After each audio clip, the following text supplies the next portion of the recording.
The fear of cooking a beef Wellington is disappearing today. I'm going to show you how to make a beef Wellington that any home cook can cook at home. No going to a restaurant for beef Wellington today. No soggy pastry. Searing a beef fillet perfectly without overcooking it. Tips and tricks to make sure we have the perfect doneness and getting our timing right. The first thing we need to do is get ourselves a Chateaubriand or the barrel cut, the center cut from the eye fillet that is the same thickness at each end. Now we're going to dry it off. Go to your butcher to grab this.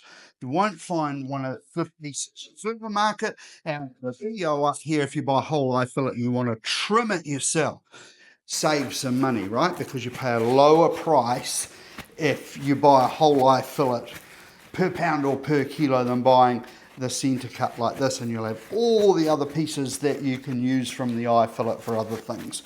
So video above, there you go, done. Moisture's your enemy. Dry it with a paper towel. That's what you want to do. Get rid of the, should I have done that? That was a bit naughty. Let's get rid of that. Now, what we want to do is season our chopping board. Salt. I'm using a flaky salt. If you don't like flaky salt, then don't use it. But I love flaky salt. Everybody should be a salt snob, and if you watch my channel, you know I'm a salt snob. So, salt on the board, pepper. There we go. Grab your piece, roll it up. Picking up that salt as you go. There'll be a little bit left on the board. Let's get the ends. Much better way to season it. Let's get a cast iron pan heating up. Extra virgin olive oil into your pan on a high heat, and we need that to start shimmering. Pan is hot. Lay your piece of meat into the pan away from you so you don't get any splatters, and we need it to be in there for 1.5 to 2 minutes on each side. And so we keep all the salt on. Use a spatula like that or a fish slice, flip it over, and another 1.5 minutes on this side.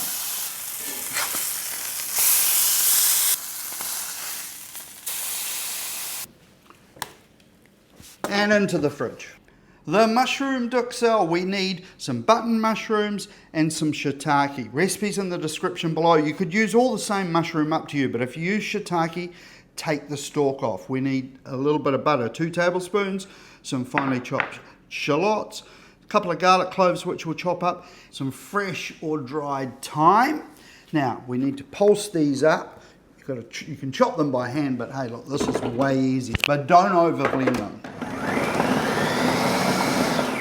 Now you can see here they're finely chopped up, but they're not a mush. Use whatever mushrooms that you can get from your local supplier.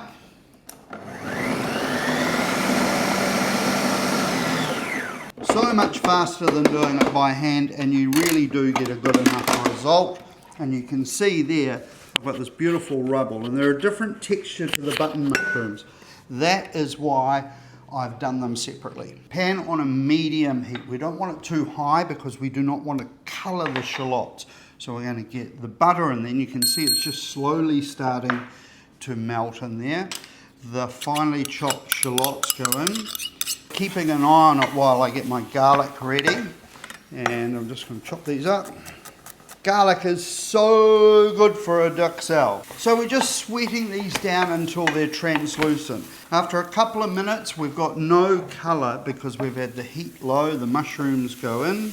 Now where people go wrong here is they don't cook this for long enough. It'll take a good 15 to 20 minutes, and we want to keep moving it about. We need to get all the moisture out of the mushrooms. What we want is all that moisture gone.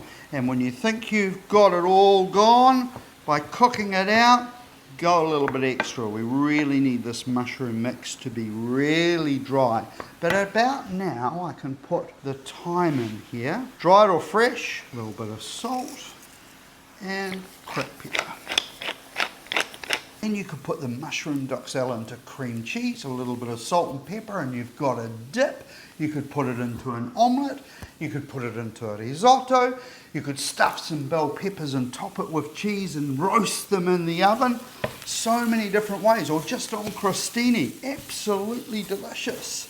We've been going 20 minutes. You think that you've got all the moisture out, but you really got to go that time, 20 minutes, and look, it should be really dry looking. Now, turn the heat off, and I'm going to make it a little bit restaurant-y. So you can do this if you like. It's a couple of tablespoons of mushroom truffle puree and a splash of white truffle oil in there. That's just giving it an extra 5% magic. You absolutely don't have to do that, but I love that, just a little hint of truffle through the mushroom. So mix that around, and that is good. And that's looking dry, and it smells incredible. Now, don't put it into a bowl, put it into a tray. Look, you're going to have a lot of, mushroom left on there. We'll scrape that off. So we get it into here, and it's gone down to almost nothing because mushrooms are full of water. So I'll give this a good scrape and get all that off, because that's goodness, and it needs to go in there. Happy days. I've got it in a tray because it's going to cool down faster rather than in a bowl. So I'm just spreading it out, and I'm going to pop it into the fridge or the freezer. It's now time to roll our beef fillet, and so you don't get Beef Wellington anxiety, I want you to do this the day before. This is prosciutto di Parma or Parma ham. I've got 2 pieces of cling film laid out and joined together in the middle. This will make your life really easy. And I'm overlapping just a little bit. So if I get 4 pieces along here, I think that is going to be about the right width, but we need to double check. That's why I've got the beef out, a tenderloin that has been seared. So there we go, we've got a little bit too much. So I can actually go with 3, can't I? So let's take one of these pieces off, because I only need 3. It'll depend on how thick it'll depend on how wide your Parma ham is. There we go, that looks great. And we've got to work out, once we start rolling this up, whether it's long enough. And I can tell you those 2 pieces joined together and overlap will be just perfect. Let me get the mushroom Duxelles, which is cooled down. There we go. Now we're just going to pop this on here. Now we just want to spread it out, just want to make sure it's even thickness, and I've started just a little bit in there. That is going to be pretty good. So that is now ready for us to roll. All we've got to do now is get our beef fillet, beautiful looking thing, and get some Dijon mustard, or I am using a lemon horseradish cream. You could just use a horseradish, you could use hot English mustard, and be generous. Get some on the ends as well and flip it over. Could use a pastry brush if you like. If you don't have one of these little gadgets, pick this up, pop it on there. Give your fingers a lick. It's so good, that lemon horseradish cream. But as I said, you could use Dijon, no problem at all, or hot English mustard. You use your favourite mustard. Now we're using the cling film to roll it up. So once we've got it over there, we just push it down and things will start to stick, which is what we want. There we go. Tuck your ends in best you can. Don't worry too much about it. And you can see, there we go. Absolutely perfect. That's the chef's snack, because you've got a way to go before it's going to be cooked. Do this part the day before. Make your life easy. Right, now what we're going to do, roll this up a little bit. Roll it over, keeping it nice and tight as possible. Use the friction of the bench, and we just roll it like this. So we're getting a good sausage, aren't we? There we go. That is going into our fridge. Well, fast forward 20 minutes or the next day, take your pick.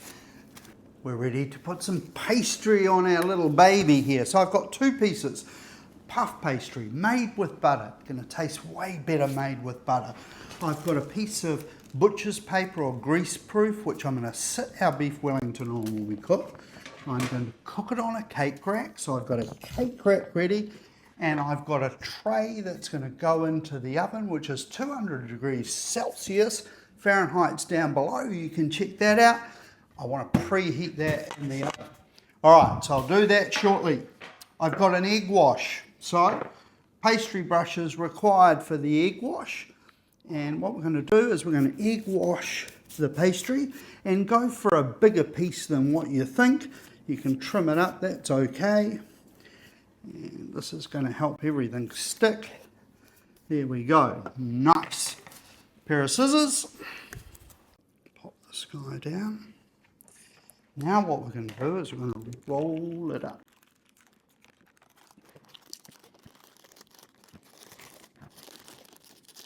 And we want just a little bit of overlapping here. Just a whisker. There we go. That's about perfect. Come along with a knife or using a pizza cutter. Get rid of this guy.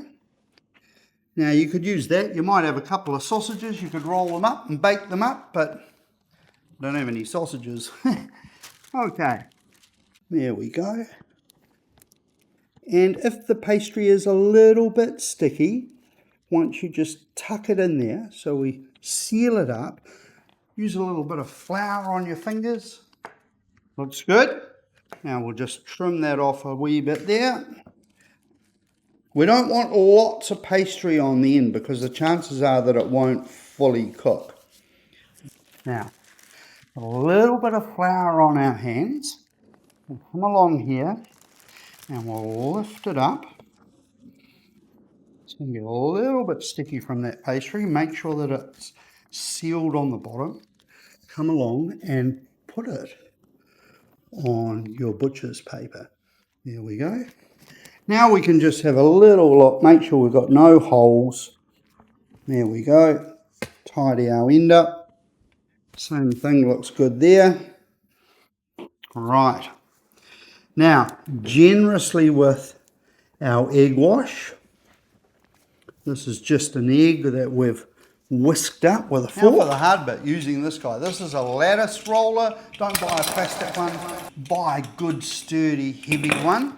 Some flour on top is going to make it easier. So a good sprinkling over the top.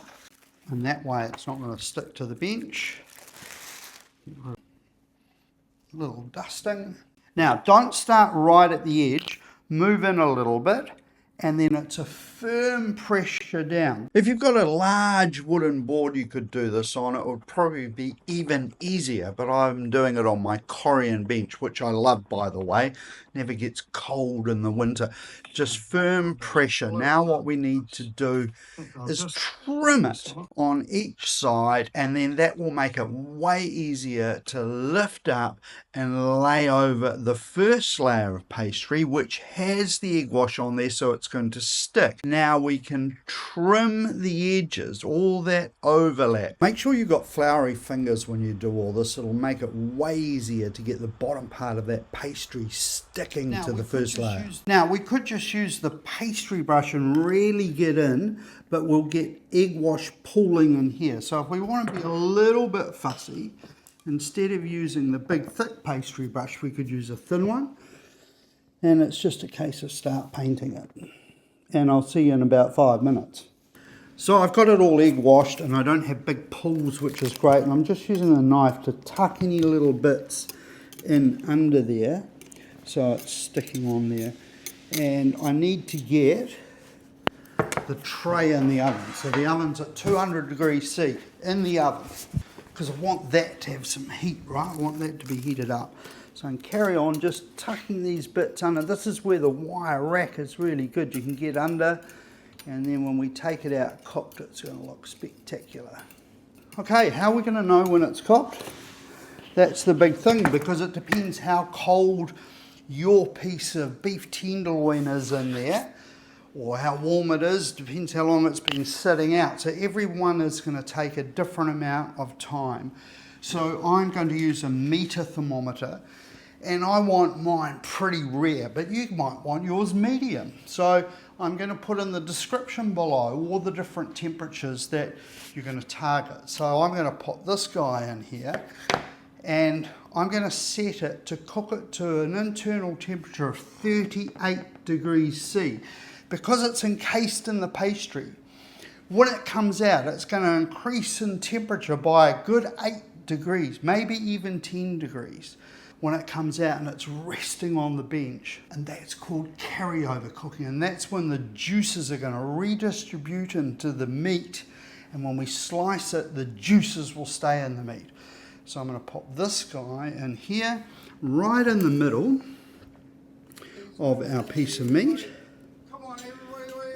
and I leave the little black piece sticking out because that's going to talk to my phone.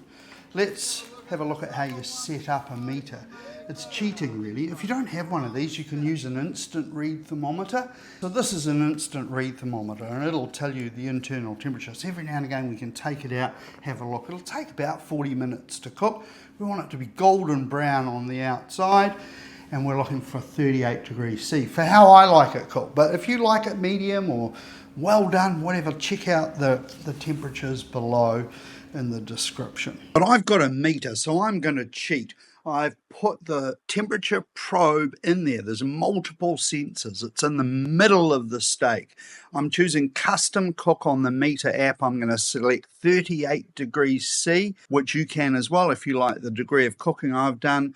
Start cook, and now it's telling us to put the charger by the barbecue or by the oven, because that is going to talk to your phone. This thing is genius. You can have one too, because I put a discount code in the description below if you want to buy one. It tells you the internal temperature, the target temperature, the ambient temperature, and after it's been cooking for a while, it'll tell you how long. And it will tell us when to take it out. Beautiful golden brown. Now we need to let it sit here for 20 minutes so those juices redistribute through our beef Wellington. You'll find using a serrated edge knife the best option to cut your crispy pastry. Look at that, that looks fantastic. And these ones I cooked to 36 degrees Celsius in one of our cooking classes. Cook it to the degree of cooking that you like. You're going to impress your guests. Mashed potato, there's a link up above. A little bit of truffle oil in your mashed potato, or a mushroom truffle puree. Some good veggies. Happy days. Thanks for watching. Take care, everybody.